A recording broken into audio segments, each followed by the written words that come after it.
in collaborazione con Glam Vision e Dentisti Riuniti. Capolavoro dalla staffetta di short track. I trentini Pietro Sigel, Thomas Nadalini e Chiara Betti sono campioni olimpici. Stefania Costantini e Amos Mosaner bronzo nel curling doppio misto. La CIS, funzione pubblica sulla sanità.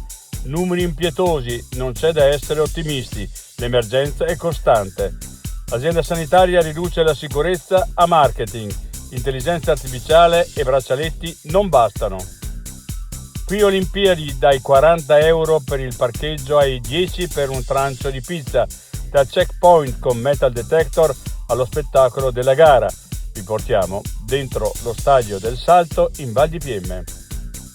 Il piano per salvare Anterselva dopo il caos olimpico di domenica e l'arrivo di 18.000 persone. Non usate l'auto privata, servitevi solo dei mezzi pubblici. L'altra montagna. Siamo andati a vedere una gara di slittino nella nuova pista da bob di Cortina d'Ampezzo. Una cosa abbastanza divertente che non faremo mai più.